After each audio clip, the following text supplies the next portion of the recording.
Hi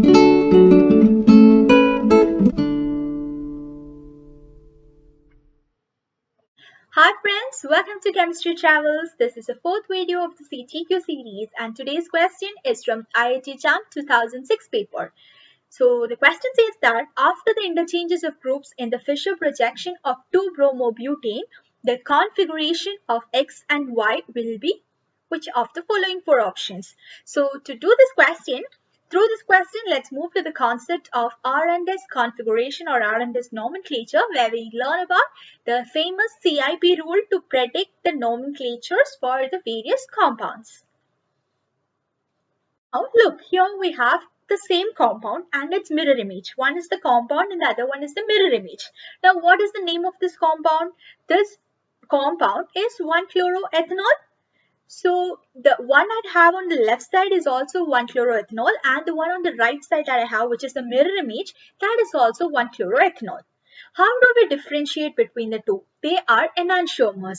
Now to differentiate between the two enantiomers, both the enantiomers would have the same name. It's just that they rotate the plane polarized light in two opposite directions. One is left direction, the other one is the right direction. Now, how can we identify between the two? With their names, when we talk about their nomenclature naming, how do we differentiate between the two?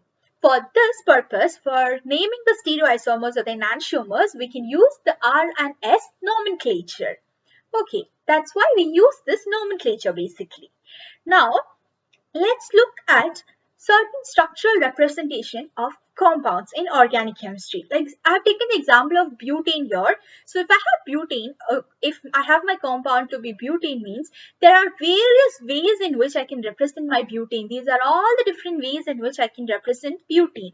And for predicting the R and S nomenclature of a compound, what we actually use, or the easier one structure to use, is the Fischer projection. So if you know the Fischer, if you have my compound in my Fischer projection, then it's easier to, that's how, it's always better to convert the structure. If I'm having my structure in some other form, like in a wedge form or a Sawhorse or a Newman form or any other form, it's always better that we convert our structure to the Fischer projection form so that I can apply the my CIP rule very easily and predict the structure, predict the R and S nomenclature very easily for any compounds. Let's look at the different steps involved in using the Kahn-Ingold-Prelog rule to predict the R and S configuration. So the first step is we have to identify the chiral carbon atom. Chiral means all the four groups attached to a carbon atom is different. Then I can say that that carbon atom is a chiral. On other carbon atoms which have same groups attached to it, such carbons are achiral. So if I look at this example, I can see that I have a carbon atom here. I can have carbon atom here. This carbon 1 here has two similar groups, two hydrogen atoms attached. So this is achiral. It's achiral. But my second carbon atom that I have here has all four different groups attached to that. So this is chiral. My carbon 2 is chiral. And now for applying the CIP rule, I should have chiral carbon atoms. This rule can be applied to only chiral carbon atoms. Okay, we identify the chiral carbon atom. And the next thing we do is we have to rank those groups that are present around my chiral carbon atom in the decreasing order of their priority. That is, the highest prior group, the most prior group would get number 1 and the least prior group would get number 4. Okay, now how do I assign this priority? How do I decide the priority? And that's the first point that I have to consider is the atomic number. So out of the four groups that I'm having around the central atom, whichever atom is having the highest atomic number, that atom which is connecting that group and my center carbon atom. So that atom, the first atom, first atom of whichever group is having the highest atomic number, that group gets the highest priority. That group gets priority number 1. Now in certain cases, I can have the two groups having the same atom. The first atom would be the same for two groups. Like in this picture, you can see I have a CH3 group, I have a CHO group. So for both of them, the first atom is carbon in CH3 and in CHO. I'm having the carbon to be my first atom. So in that case, both of them are having the same atomic number. In that case, I have to look at my second atomic atom, and depending on their atomic number, whichever is having a highest atomic number for my second atom, that would get the highest priority. Now again, if those are also the same means, then I have to look at the third group. So until I get two different atoms, I have to keep on checking each atom of the group one by one, and until I get a difference in their atomic number, I have to do, and whichever is having the highest atomic number, that group would get the highest priority. Then in certain cases, I might have multiple bonds. Like I have the case of C double bond O. I might have a C double bond O. So C double bond O is equal to having two C single bond O. If I have a single C double bond O group, it means that I'm having two CO groups, CO and a CO. So multiple bonds are treated as separate single bonds. If I'm having like C triple bond C, it's equivalent to having three C single bond C. C single bond C, C single bond C, C single bond C. Three separately I'm having, that is same as having a multiple bond and three separate single bonds. Okay, that is the rules that I have for marking the priorities. We have two examples here. Let us assign priorities from the order 1 to 4. Now I have my first group here. So in the first one, I have OH attached. I have a CHO group, I have Cl and CH3. These are the different groups I have. So when I look at these atoms, the first atom, one is oxygen, two carbon and one chlorine. So obviously chlorine is having the highest priority, so I mark that one. Then out of the next three, my OH, oxygen, would have the next highest priority according to atomic number. Out of carbon and oxygen, I can say oxygen is having the highest atomic number, so that would get the next priority. Second, now next two groups I have to consider, CH3 and CHO. Both are having the first atom to be carbon. So I look at their second atoms. Again, hydrogen, hydrogen. CH3 is also having CH and the other side CHO is also having CH. So I look at the third atom. In one case it is H and in the other case it is O. So obviously oxygen, which is the third atom, so comparing the third atoms, the third atom of CHO group is having highest priority atomic number. So that would get the number 3 and this would get the number 4. Okay. Now, next molecule, let us assign for my priority orders for my second compound. I have OH, I have Cl, CH3 and H. Cl would obviously have the highest atomic number, so that gets the priority order number 1. Then comes oxygen. Out of oxygen, carbon, hydrogen, oxygen is having the highest priority, so that group gets the number 2. And out of CH3 and hydrogen, carbon would have the highest atomic number, so that gets number 3. And this hydrogen gets number 4.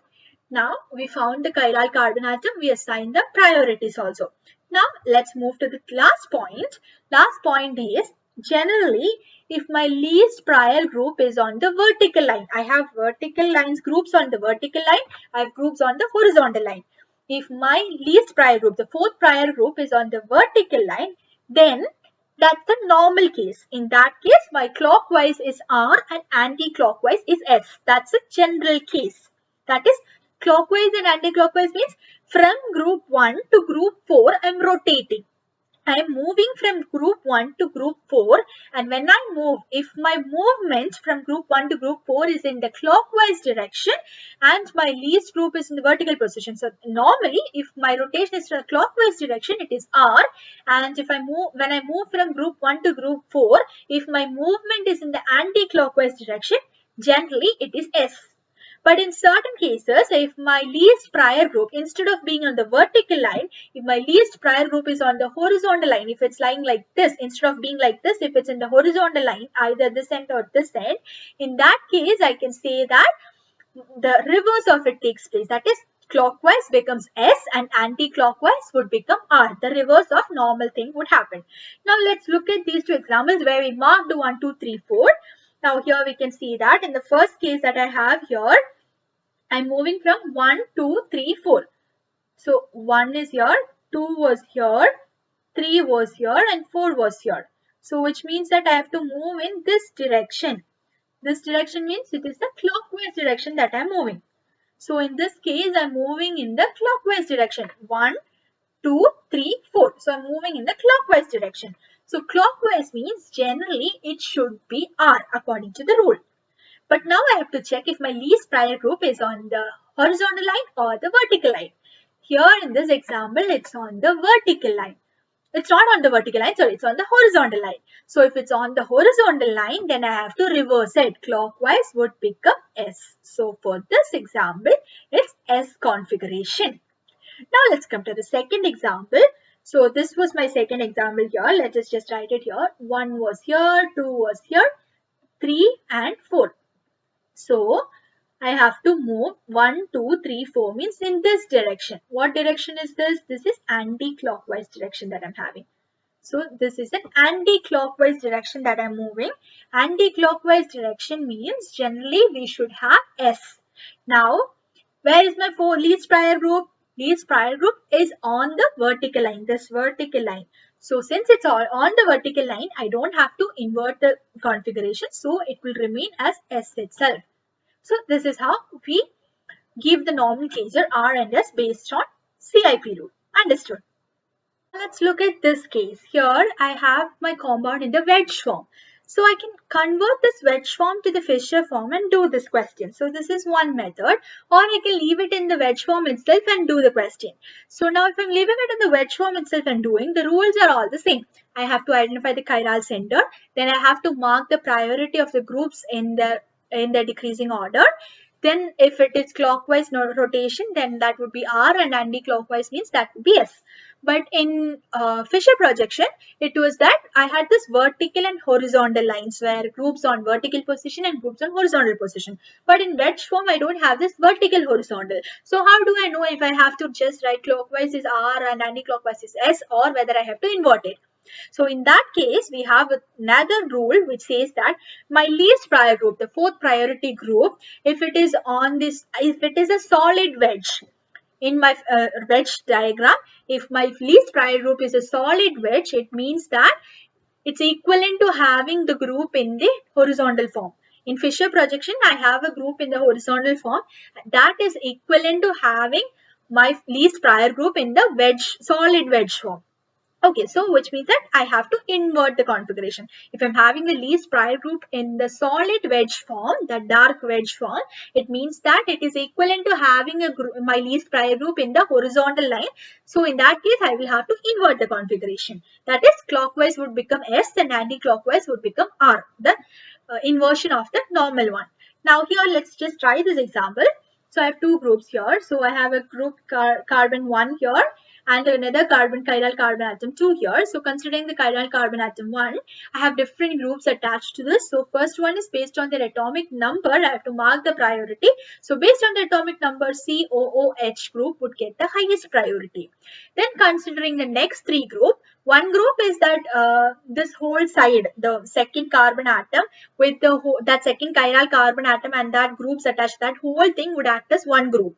Okay, then CH3 is another group, H is another group, COH was another group. So out of the four, COH gets the first priority. Then this side, that whole, that second chiral carbon atom and those groups attached to that, that whole part would be the second group according to priority. This would get the third priority and this would get the fourth priority. So 1, 2, 3, 4. So I have to move in the clockwise direction. This is clockwise. Now, where is my least prior group? Hydrogen. Least prior group, it is not having a solid wedge. It's not the dark wedge, solid wedge. It's the dash wedge. So, in that case, I don't have to invert my configuration. So, generally, clockwise is R. So, I can remain clockwise, can remain as clockwise. It's R itself. Okay. Now, coming to the second part of it. So, I have my second group here. In this, the first priority would go for OH. OH would get the first priority. The first chiral carbon atom and that whole group would be my second prior group. Then CH3 would take up the third priority and H would take up the fourth priority. So 1, 2, 3, 4. Again, this I'm moving in the clockwise direction. So since I move in the clockwise direction, clockwise means what is it? Clockwise is generally clockwise is R, but here I can see that my least prior group, which is my least prior group, hydrogen, the fourth prior group, it is represented by solid wedge. The least prior group is solid wedge. So instead of R, this would change to S. I have to invert it. So one is S, the other is R. Understood? Now let's come back to our old question we had in the start. So this was the question, and the question, they are interchanging the positions of 2-bromobutane. They interchange the positions of 2-bromobutane once to get a compound X. Then they again interchange the position to get the compound Y. Now we have to find out the configuration, whether it's R and S for my compound X and for compound Y. So here I have my compound X and compound Y. So let's consider the case of compound X first. So in compound X, this is my chiral carbon atom. So out of the 4 groups, I can see that bromine is having the highest atomic number, so that gets the highest priority. Then CH3 and C2H5. Out of CH3 and C2H5, what can I say? The first atom for both the groups have carbon. So I have to look for the next atom, and considering that, I can find that C2H5 will have the highest priority, next highest priority, number 2. Then it's between CH3 and hydrogen. The prior one would be CH3 and the least prior is for hydrogen. Now 1, 2, 3, 4. It's moving in this direction, which is the clockwise direction. So the clockwise direction means generally clockwise should be R. Now, is it actually R or not? That I can find out by checking where my 4th prior group is. My 4th prior group is on the vertical line. Since it's on the vertical line, it's not on the vertical line, it's on the horizontal line. And since it's on the horizontal line, I have to invert the configuration. So, invert the configuration, R would become S. So, it's S for this. Coming to this question, I have my carbon here. This is my compound Y with 4 different groups. Again, bromine would get the highest priority. Out of C2H5 and CH3, C2H5 would get the next priority. Then it is CH3 which is having the next priority. And last I have my 4th group, hydrogen. And now 1, 2, 3, 4. Now what direction they are moving? 1, 2, 3, 4. This is in the anti-clockwise direction they are moving. Anti-clockwise direction, right. So anti-clockwise means generally I should be having S notation. But since my least prior group hydrogen, my least prior group is on the horizontal line, I have to invert this and S would become R. Instead of S, I would get R. So my compound X is having S configuration and my compound Y is having R configuration. So option C is the right answer. Understood. So this is how we do this question, and this is how we generally find out RNS notations using the CIP rule. That's it for today. I hope you enjoyed this. Thank you so much.